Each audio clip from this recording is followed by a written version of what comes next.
बिस्मिल्लाहिर्रहमानिर्रहीम, अस्सलाम वालेकुम। Welcome to my YouTube channel law students platform. इस वीडियो में हम पढ़ेंगे equity helps vigilant not indolent.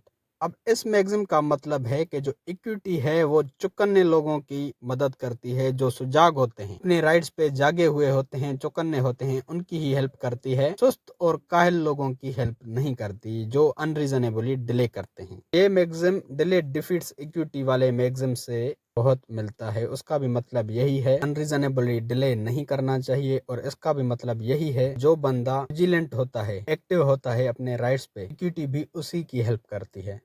तो इसको पढ़ते हैं। Equity is designated to assist those who are vigilant and proactive rather than those who are indolent are passive. Equity को इस तरह डिजाइन किया गया है कि वो उन लोगों की हेल्प करती है जो विजिलेंट हैं, प्रोएक्टिव हैं, ना कि उन लोगों की जो काहिल हैं, पैसिव हैं या इनएक्टिव हैं। It is legal magazine that emphasises the idea that equitable remedies are typically granted to those who are vigilant in protecting their rights and seeking justice। ये एक ऐसा लीगल मैगज़ीन है जो इस आइडिया को एम्फेसाइज करता है, जो इक्विटेबल रेमेडीज हैं वो उन लोगों को ही ग्रांट की जाती हैं तो अपने राइट्स को प्रोटेक्ट करने में एक्टिव होते हैं, विजिलेंट होते हैं, जस्टिस हासिल करने में भी एक्टिव होते हैं। It is essentially means that individuals who take immediate and proactive action in seeking equitable relief such as an injunction or specific performance are more likely to receive such remedies from the court as compared to those who delayed or passive in asserting their rights।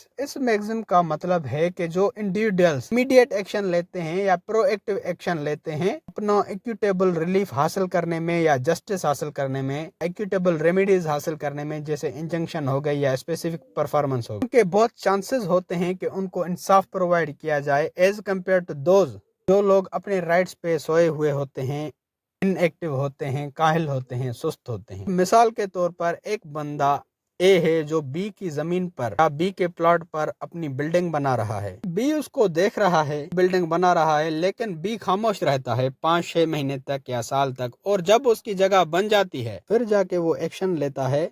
तो equity भी उसकी help नहीं कर सकती कि उसने unreasonable delay क्यों किया। लेकिन अगर जैसे ही इसको पता चलता कि कोई मेरे प्लॉट पे जगह बना रहा है और वो उसी वक्त उस पे केस करता, कोर्ट उसको इंजंक्शन भी ग्रांट कर देती, उसकी जगह का काम भी बंद करवाती और उसको रिलीफ प्रोवाइड करती, और इसके जो डैमेजेस हुए हैं ये भी उसको प्रोवाइड करती। ये इंडोलेंट था, विजिलेंट नहीं था। यहाँ पर बहुत कम चांसेस हैं कि इसको रेमेडीज प्रोवाइड की जाएं। कुछ केसेस हैं। पहला केस है Smith versus Clay. The court of equity refuse to assist those who slept on their rights.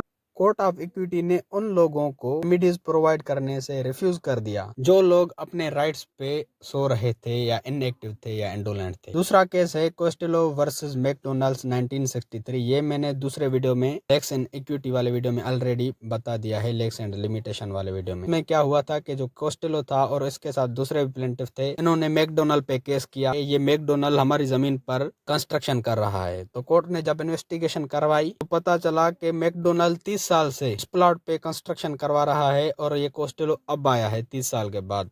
तो कोर्ट ने उनको रेमेडी प्रोवाइड करने से इनकार कर दिया। थर्ड नंबर पर केस है इबिजेक वर्सेस अबूतू। B gave his land on lease to A in 1947। B ने अपनी जमीन ए को 1947 में लीज पे दी। In 1954, C alleged that grandfather of B gave this land to me। 1954 में C ने क्लेम किया कि जो B का ग्रैंडफादर था उसने मुझे ये जमीन दी थी। ये इतना अरसा हो गया, इतनी इसने डिले कर दी C ने। अगर ये यहाँ पर सच भी बोल रहा है तो भी कोर्ट ऑफ इक्विटी इसकी हेल्प नहीं कर सकती। दोस्तों, ये था हमारा आज का टॉपिक। उम्मीद है कि आपका कॉन्सेप्ट क्लियर हो गया होगा। अगर आपको लॉ ऑफ इक्विटी के दूसरे वीडियोस चाहिए तो आप डिस्क्रिप्शन में दी गई लिंक पे क्लिक करके देख सकते हैं या प्लेलिस्ट विजिट कर सकते हैं लॉ ऑफ इक्विटी के नाम से। और अगर आपको लॉ ऑफ इक्विटी नोट्स चाहिए तो आप डिस्क्रिप्शन में दी गई लिंक पे क्लिक करके लॉ ऑफ इक्विटी के नोट्स भी डाउनलोड कर सकते हो। और ये वीडियो आप कौन से सिटी से देख रहे हो कमेंट्स में लाजमी बताएं। अगर आपको लॉ के रिगार्डिंग किसी भी टॉपिक की वीडियो चाहिए तो वो टॉपिक लिख के साथ में LSP लिख के सर्च करेंगे तो आपको सबसे पहले मेरी वीडियोस मिल जाएंगी, जिससे आप अपना इजीली कॉन्सेप्ट क्लियर कर सकते हैं। या फिर अगर आप मेरे चैनल की प्लेलिस्ट में जाते हैं तो वहाँ पर आपको हर सब्जेक्ट की अलग से प्लेलिस्ट मिल जाएगी, जहाँ पर उस सब्जेक्ट के सारे वीडियोज़ मिल जाएंगे आपको।